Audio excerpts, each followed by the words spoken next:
Windsor branch and the Ukrainian Canadian community, I thank you all for coming to stand with Ukraine.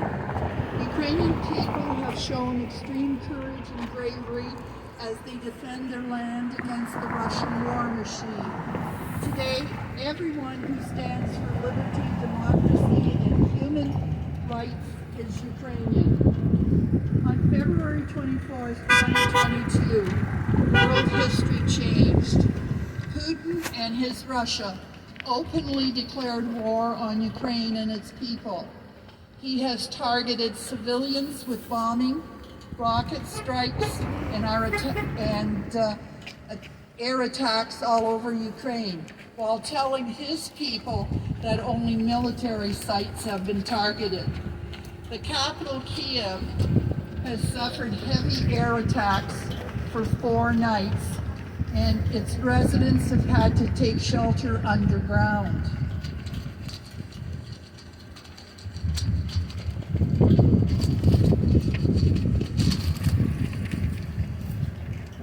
We thank those countries, including our own Canada, for supplying weapons and sanctions, but more needs to be done. A no-fly zone needs to be declared over Ukraine. Anti-air systems like Stinger missiles and other air and naval defense systems, anti-tank weapons, and ammunition need to be provided. And according to the news, Germany has certainly stepped up to do a lot of that, and we thank Germany for doing that on behalf of Ukraine. We also know that bulletproof vests, helmets, and first aid kits will also be needed.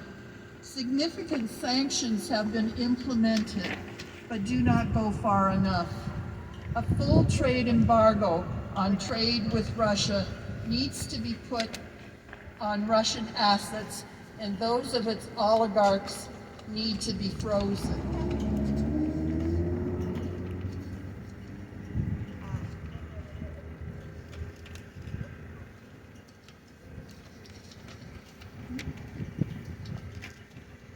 Once you know it.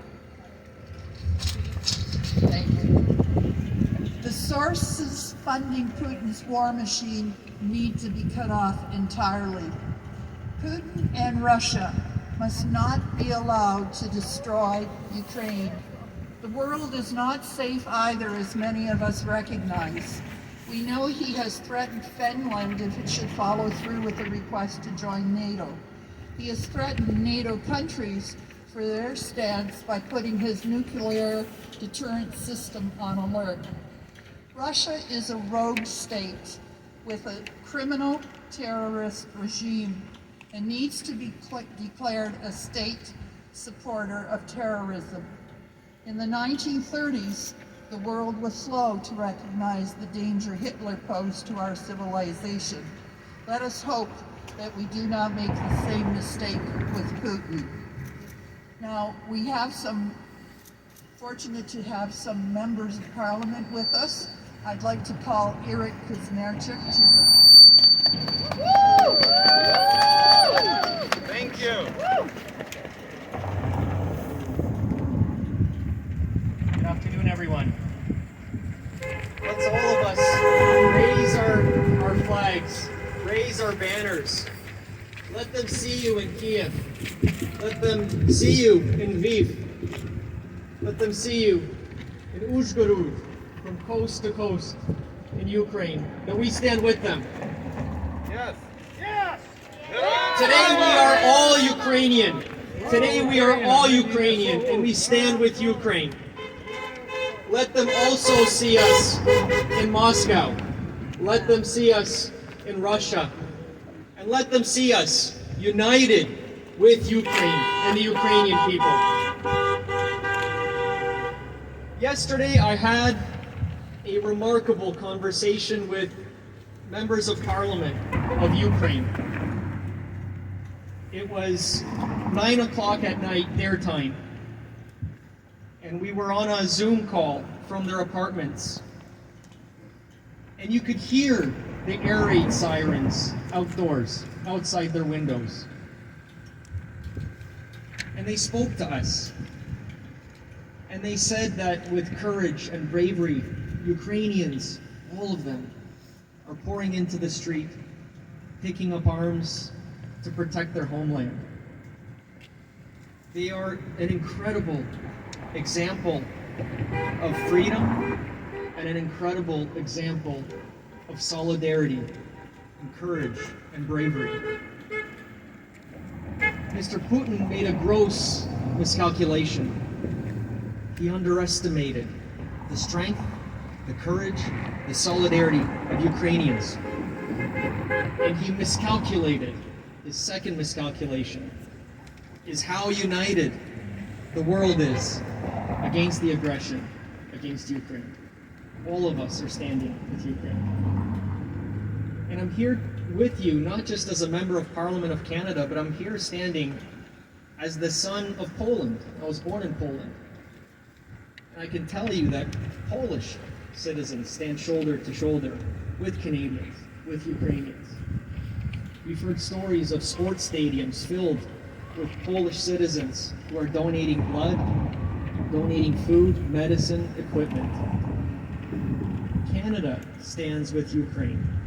Whether it's supporting Ukraine with financial resources, whether it's putting sanctions in place, whether it's delivering lethal weapons, but I can tell you this, more needs to be done, and more will be done. I had a exchange with Chrystia Freeland, the Deputy Prime Minister, the daughter of Ukraine, Ukrainian Canadians. And she knows what Ukraine is going through. And I can tell you that she's been a tremendous leader.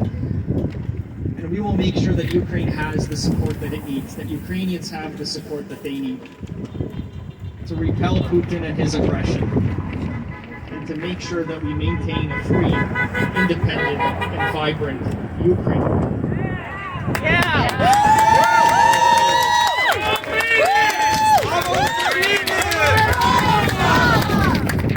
Folks, I've been to Ukraine on a number of occasions, in Lviv, Uzhgorod, Kiev. I've visited, I've toured the Pechersk Lavra. I've stood in front of St. Michael's, the beautiful St. Michael's. And I've stood with Ukrainian friends in the Maidan Niezależności, Independence Square. Ukraine has over 1,000-year history, and I can tell you that the strength and unity that we've seen, Ukraine will be here for 1,000 more years, long after Putin is gone. Canada stands with Ukraine, the world stands with Ukraine. Slava Ukraini, Slava Kanadi. Thank you.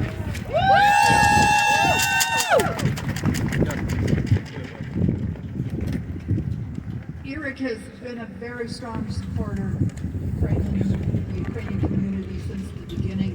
He spoke up in Parliament on February the 5th, and he continues to speak on our behalf, as you would have heard, and he continues to communicate with our community, with our committee, to make sure that he is aware of where we stand at any particular time. So we are very pleased with the approach to us and his support.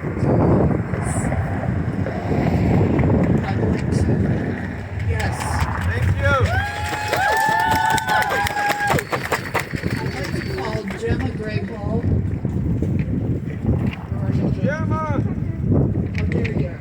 Gemma is the NDP candidate in Percy Hatfield's ride. And she's also a strong supporter of us. She's been at many of our events already. Welcome. Thank you. Thank you for the opportunity to be here today. I, like many within the community, have been watching television and paying attention to what's going on YouTube, and specifically watching what's happening in Ukraine. And on behalf of myself and my family, we are standing with you. What we're seeing, the world is watching. The world is not going to let Putin continue to terrorize the people of Ukraine and continue to move through Ukraine. The sanctions that will continue will take an effect. We've seen the shells that have been cleared of the Russian goods. We're seeing the effect of the economic sanctions on our gas prices and on our wheat prices. That will continue. Peace has been shattered in Europe, and the world is standing with Ukraine. I, for one, am very pleased that Canada is standing forth to ensure that we are sending support. The $10 million of donations that will be matched by the Red Cross will provide some relief. But as my colleague Eric Kazmarczyk from the federal government said, more needs to be done. We know that he will not stop. We know what war looks like. We know that any despot that sends forward threatens nuclear war, threatening the allies, is a bully that needs to be disarmed and removed. The world will not tolerate it. We have been here before. It is important that we move forward in these next couple of weeks, steadfast, ensuring that we are showing the support for Ukraine, showing that the world is standing behind Ukraine. Because we know if we are not working to stop Putin, he will continue to terrorize Europe and move forward. I'm happy to be here to show my solidarity, and I know that I will continue to stand with Ukraine and with all of you as we pray for our loved ones that are there. I know your brothers and sisters are terrified, and the world is scared too, because we know what that effect will have on all of us if he is allowed to continue. I'm standing here in support of a fair democratic union within Ukraine, an entrance into NATO, so we continue to stand with our allies and be strong. Thank you. And God Thank bless you. Thank you. And we thank Gemma for being with us today, and as I said before, Gemma has grown to know our community and has supported us through all of this and even before this. We're very pleased with that. I'd also like to introduce to you Andrew Dowie.